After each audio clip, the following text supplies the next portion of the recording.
Hey everyone, welcome to Positive Power with Michele Dionne for episode 4. Can you believe 4 weeks has flown by already? Wow, time flies, that's for sure. So we're on to another productive week of positive stories.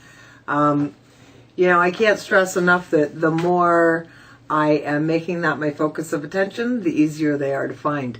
So I recommend that you do the same thing and you take some time when you're browsing online or killing time at a doctor's office if you have data or, just anything. Just take the time to go to the websites and look for the articles because they're there and there's a lot of them. And just, so much positive stuff going on. It thrills me to be able to share these stories with you. Today, actually, I came across a new site. It's called quitegoodnews.com. And it's a wonderful site with a real variety of stories on there. Lots of stuff, all sorts of different topics. And the 3 that I picked for you today actually are all about famous people that are doing random acts of kindness. That, like we talked about last week, because we were talking about my challenge to do random acts of kindness. And I hope you took that seriously and you actually did some random acts of kindness. And if you did, I'd love you to email them to me, Michele@sarnyrocks.com. I'd love to hear your story and I'd love to share your story. So the first one up is about Brooklyn Nets rookie. His name is Rondé Hollis Jefferson. And what he did, quite often when somebody gets that first big paycheck, whether it's a movie star or a sports figure or whatever, they go right to town. They buy their dream vehicle, their house. I don't know, travel, take their friends out, do whatever. But it's just like a spending frenzy. So what he did, actually, to change things up a little bit, is he decided to buy a home for his mom. So what's cool is he went out with his realtor. No idea. His mom had absolutely no idea what he was doing. He went out. He toured a bunch of houses. He found one that he thought that she would be perfect for her. So he scoped it out and he talked to the woman that owns the house. And he told her, actually, that it was for his mom, that it was a gift and she had no idea. And this mom that was selling the house, it touched her heart so much that she got emotional and she cried. And when the deal went through, Hollis Jefferson, he brought his mom to the house. She had no idea walking through the door that was her house. Can you imagine just thinking you're visiting a house and to find out that it's your house? And the woman that was selling the house was so touched by the scenario, she even left a cake. She got a cake to celebrate, and she left it there for them for the first day together. So what a fantastic story. He didn't need to do it. And like for his mom, that's great because, moms, like anybody else, they need to be appreciated, right? And she obviously holds a special spot in his heart, and that was fantastic for him to do that. That's just an awesome story. Another awesome story is about Ed Sheeran. He's a well-known recording artist. I believe he's from Australia, and he's been known actually to do some really cool random acts of kindness that I've talked about before on my different radio shows and things that I have going on. So one of the things that he did is he was being interviewed by somebody, and the interviewer's daughter was there, and she got involved in the interview as well. And this was, I believe, in Ottawa. And they started talking about, his career and where he came from and stuff like that. And he's just a regular guy, just a regular person like all of us. Because at the end of the day, we got 2 feet and a heartbeat. We're regular people. So he got talking to the little girl, and they got talking about charities. And he started telling the little girl about how he donated money in Australia to this certain charity. And then he says to the little girl, well, where would you donate some money if you had a charity? So she starts talking about the United Way or whatever it was, where she would donate her money. So she turns around, reaches in her pocket.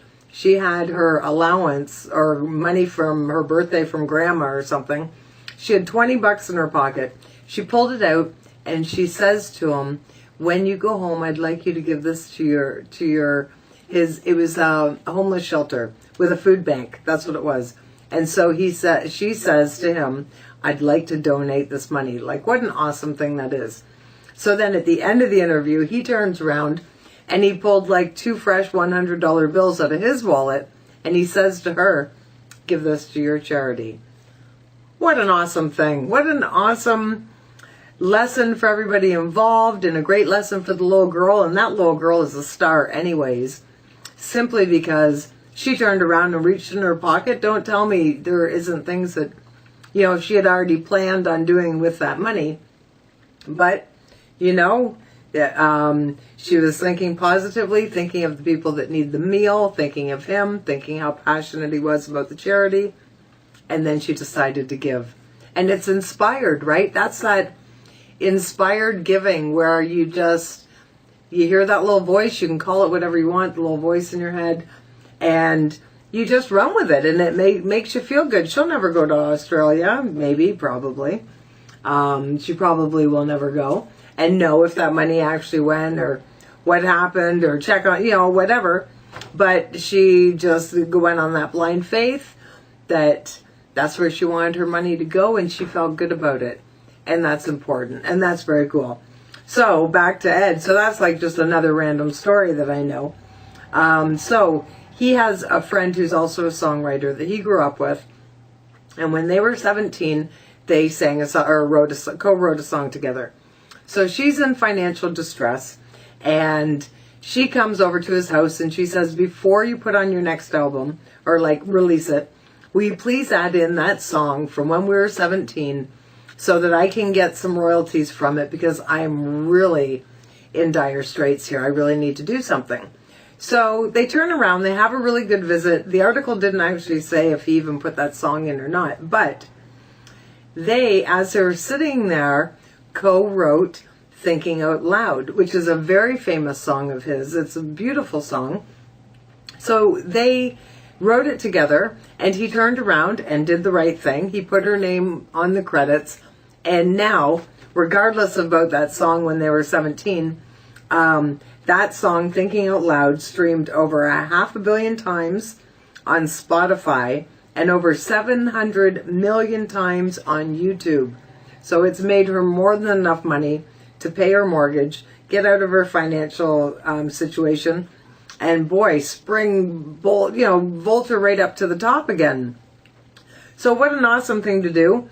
And he is just an all-around good guy. I wouldn't mind meeting him one day, because he just does so many awesome things. I saw another thing now that I think about it, and it was in the West Edmonton Mall here in Canada, and there was a girl that was like, how I've never been there, and I'd love to go sometime, but I guess there's like open areas where there's a lot of things going on. So somebody was there singing, a girl, and she's singing maybe that song, I don't know, but one of his songs. She's up there being passionate, belting it out, feeling good, got her groove on. Doesn't he come out of the crowd and go up and sing with her? Would that make your heart stop if you were a fan or what? So that's another great thing about him. He's an awesome guy. I think I should write him a letter. Hook up with him.